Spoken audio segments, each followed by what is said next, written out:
did so good for me. He's in North Carolina. He did so great. What's the problem over there? What's the problem?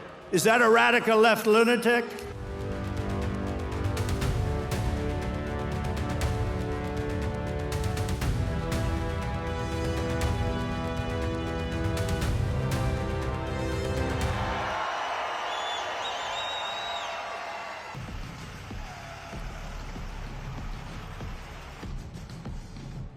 But while we're fighting to protect Americans, the radical left Democrats who are so bad for this country. Did Donald Trump really deliver the most extraordinary first 100 days of any presidency in American history? Or are the chaos catching up with him? As the only post-war US president to return for a non-consecutive second term, Trump promised a storm. 100 days later, America is more divided than ever, legally, economically, and politically. Let's break down the whirlwind.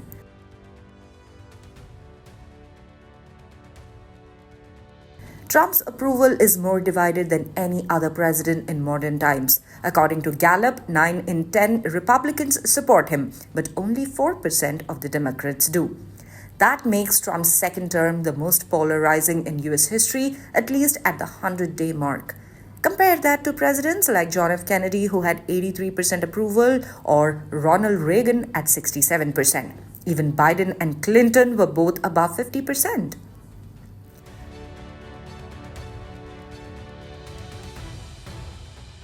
Trump has signed more executive orders in his first 100 days than any president in the past century. He's already issued over half as many as during his entire first term and nearly 90% of what Joe Biden signed across 4 years.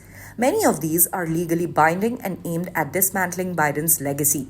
Day one saw him pull the US out of the UN's Paris Climate Agreement again. He also declared a national energy emergency to boost oil output. Not all actions were headline-worthy, however. One revoked the ban on plastic straws as well. POTUS has bypassed Congress on most of his agenda. Just 5 bills have been passed into law, the fewest at this stage by any president in 70 years, according to Punchbowl News. His aggressive use of executive powers has triggered over 200 legal challenges, says Just Security. Judges have blocked several of his actions.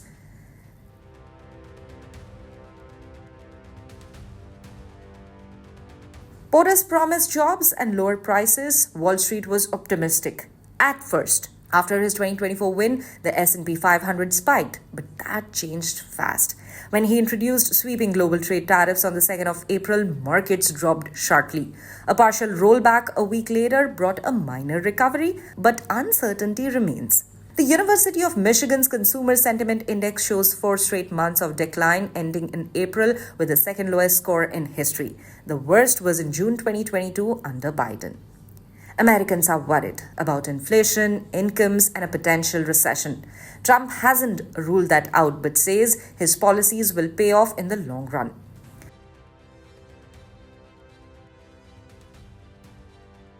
Trump says America is being ripped off by countries like China and wants to eliminate the US trade deficit. But early data suggests the opposite. His tariffs sparked a rush of imports. In January, the US imported goods worth $329 million, which is a record since 1992. February saw a slight drop, but the trend continued. Trump paused some tariffs on the 9th of April, but high taxes remain on Chinese products. There are signs Americans are stockpiling goods, which is a result of ongoing uncertainty.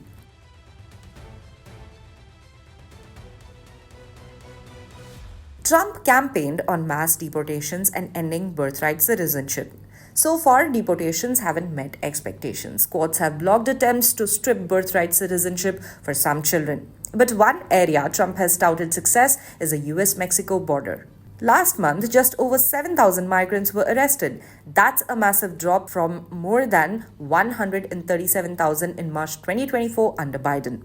ICE detentions inside the country have also increased. The administration says many raids target people with criminal records. They have promoted strong cooperation with local police. But there's a catch. Deportations are lacking and legal challenges continue. Critics warn ICE detention centers could soon hit capacity.